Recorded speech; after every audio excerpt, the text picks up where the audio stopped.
ونعوذ بالله من شرور أنفسنا ومن سيئات أعمالنا من يهده الله فلا مضل له ومن يضلله فلا هادي له ونشهد أن لا إله إلا الله وحده لا شريك له لا ضد له ولا ند له ولا مثل له ولا مثيل له ونشهد أن سيدنا ومولانا محمدا عبده ورسوله أرسل إلى الناس كافة بشيرا ونذيرا وداعيا إلى الله بإذنه وسراجا منيرا أما بعد فأعوذ بالله من الشيطان الرجيم بسم الله الرحمن الرحيم وقال ربكم ادعوني أستجب لكم إن الذين يستكبرون عن عبادتي سيدخلون جهنم داخرين بارك الله لنا ولكم في القرآن العظيم ونفعنا وإياكم بالآيات والذكر الحكيم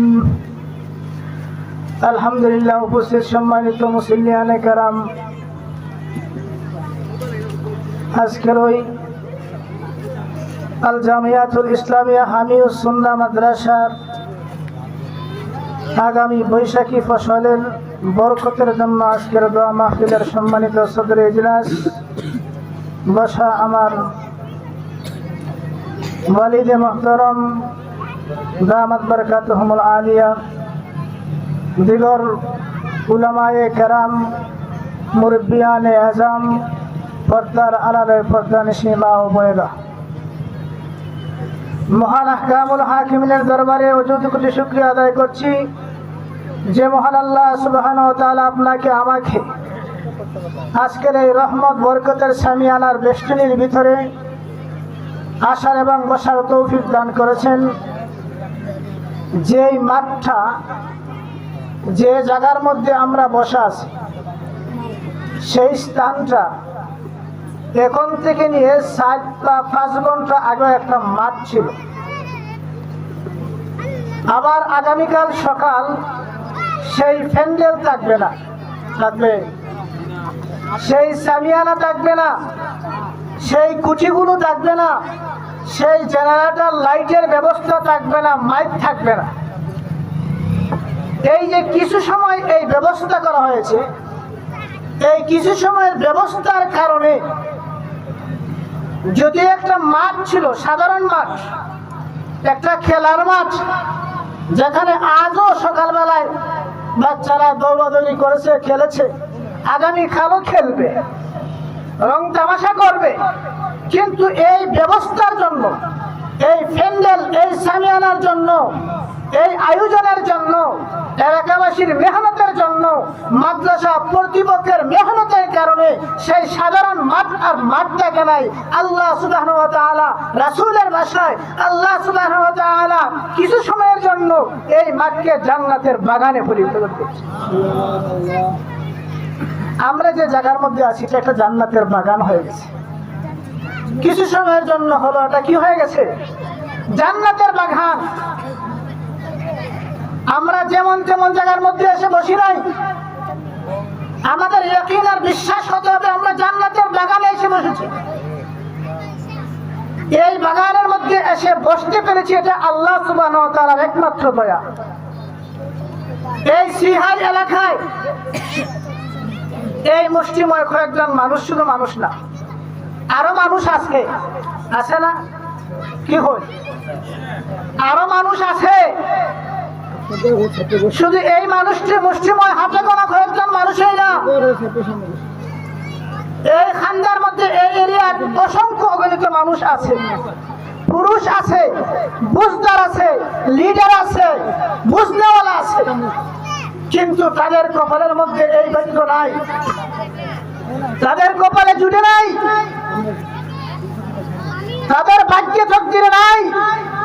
আজকে ওই মাদ্রাসার আহ্বানে এই এলাকার প্রসারের জন্য দোয়া মাহফিল করতেছেন, কিন্তু আজকে তাদের ভাগ্য হয় নাই, তাদের ভাগ্য হয় নাই সেই সামিয়ানার ভিতরে আসা, হয়তো বা অন্য কোথাও চলে গেছে।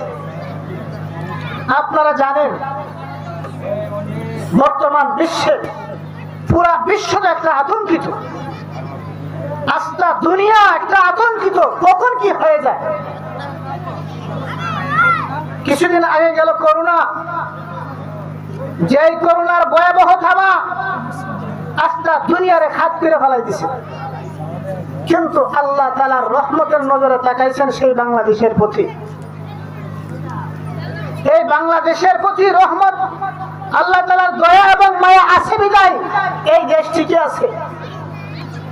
যেই করোনার মহামারীতে আস্থা দুনিয়া স্তব্ধ হয়ে গেছে, বড় বড় রাজা বাদশারা মাছ লাগাইয়া গ্লাসের দিকে দেখছে, তারা ঘর বাড়ি চাইয়া পানির মধ্যে চলে গেছে, পানিতে চলে যাব,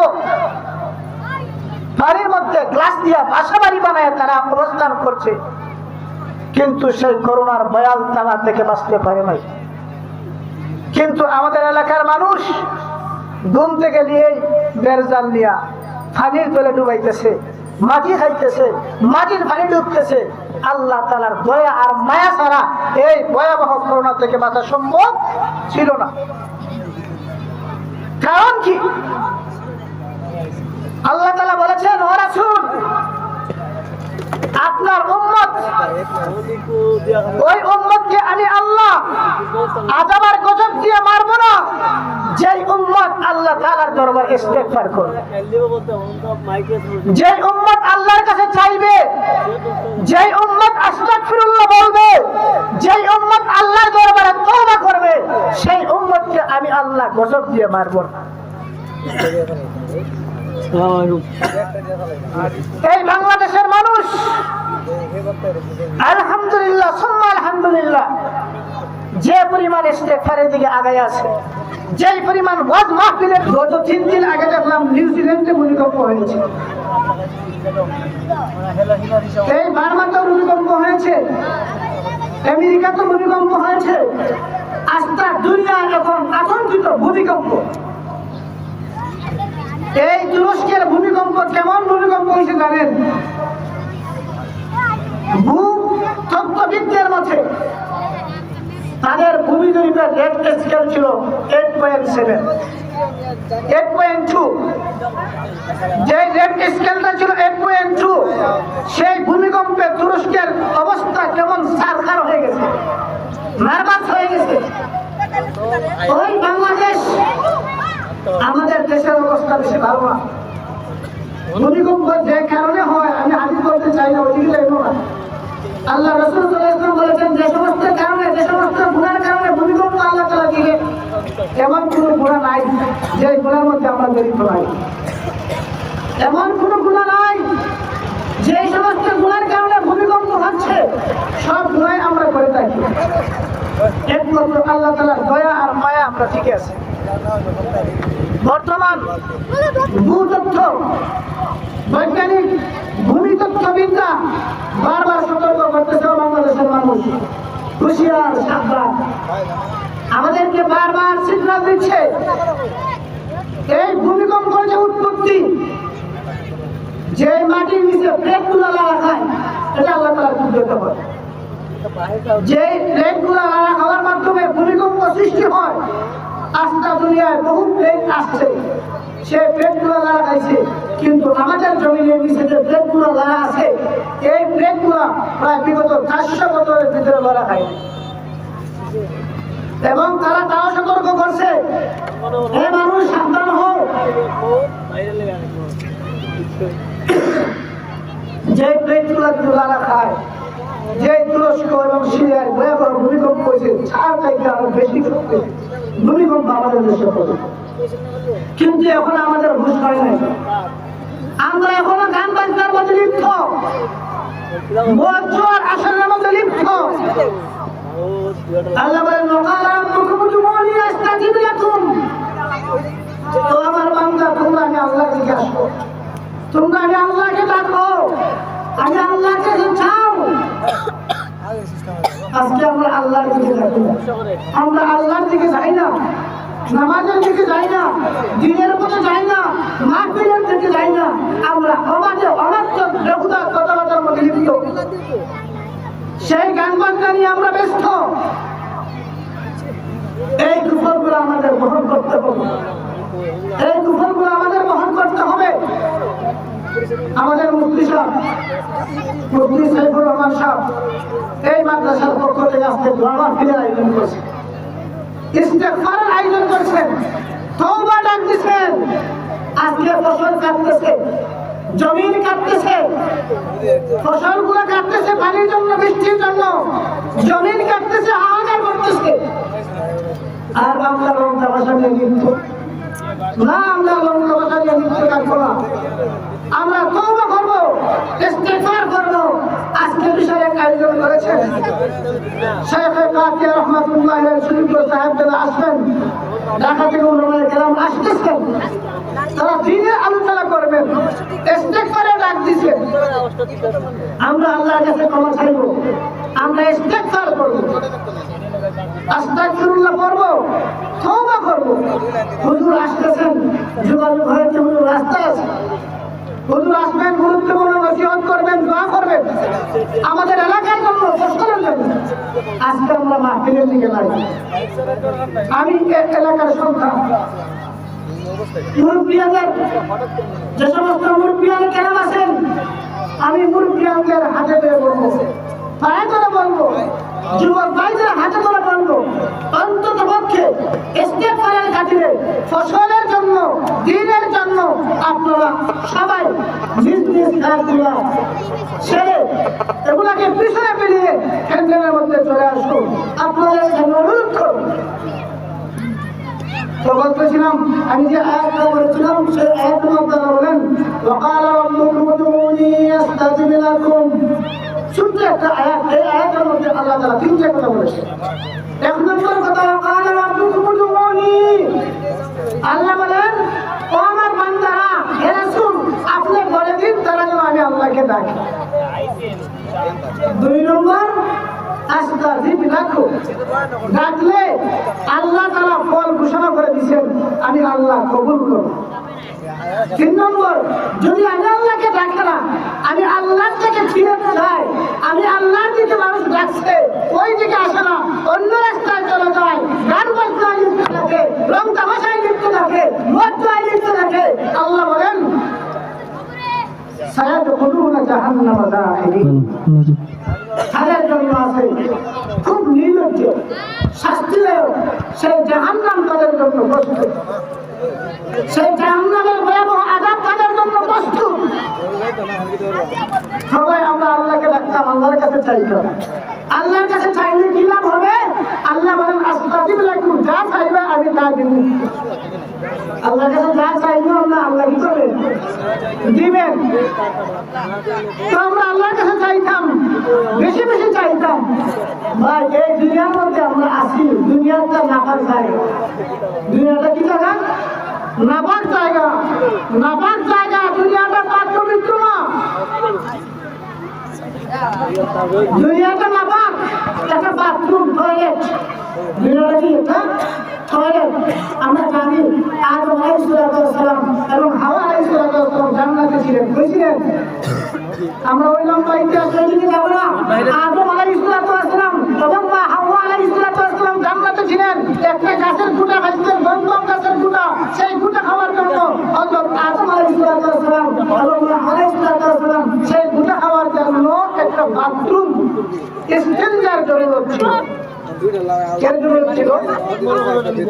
এমন একটা জিনিস খাইছেন, এই জিনিসটা আর রাখা যায় না, এটা খাইলে টয়লেট করতে হয়, যেহেতু আল্লাহ তাআলা নিষিদ্ধ করেছেন।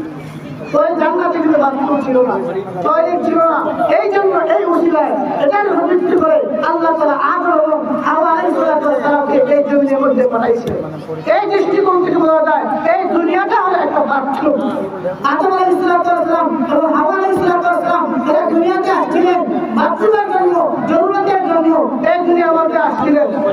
তো বলতেছিলাম ভাই বাথরুমে গেলে নামাজি পড়তে পারে, বাথরুমে গেলে কি করতে পারে? নামাজি পড়তে পারে। আমরা যদি কাছে যাই, কাছে গেলে আমরা ক্ষেতের মধ্যে গেলে, এই ক্ষেতের মধ্যে যদি আমরা যাই তাহলে আমাদের শরীরের মধ্যে কাটাকাটি লাগবে, লাগবে না? আমরা হাত চাষ করলে শরীরের মধ্যে পেট লাগবে না? লাগবে। এই পেট দিয়ে আমরা বাজারে যাইতাম না, আমরা মার্কেটে যাইতাম না, ধুয়ে যাইতাম। ঠিক হবে এই দুনিয়াটা একটা বাথরুম। ওই বাথরুমের মধ্যে বিভিন্ন ধরনের নাপাকি আছে, গুনার নাপাকি আছে, হারামের নাপাকি আছে, মদের নাপাকি আছে, জোয়ার নাপাকি আছে, গান বাজনার নাপাকি আছে। ওই সমস্ত নাপাকি থেকে পবিত্র হওয়ার জন্য আজকে এই জন্য আমরা তওবার মাধ্যমে, ইস্তেগফারের মাধ্যমে আল্লাহ তাআলার কাছে তওবা করতাম, ইস্তেগফার করতাম এবং দোয়া করতাম। আল্লাহ তাআলা আমাদের গুনাহ থেকে না তাকাইয়া রহমতের দিকে তাকাইয়া দিল। আমাদের গুনাহ কারণে আমাদের বসন নষ্ট করেন না এবং আমাদের গুনাহ কারণে এই হাইওয়ান জানোয়ার থেকে নষ্ট হয় না। বৃষ্টির দরকার, বৃষ্টির দরকার, খুব বেশি দরকার। জমিনের জন্য বৃষ্টির দরকার, মাটির জন্য বৃষ্টির দরকার, রাস্তাঘাটের জন্য দরকার, পশু পাখির জন্য দরকার। আল্লাহ তাআলা সুবহানাহু ওয়া তাআলা আপনাকে আমাকে তওবা ইস্তেগফারের মাধ্যমে আল্লাহ তাআলার কাছে আমরা চাইতে পারি। আল্লাহ তাআলা আপনাকে সবাইকে তৌফিক দান করুন। আমিন। ওয়া আখিরু দাওয়ানা আলহামদুলিল্লাহি রাব্বিল আলামিন।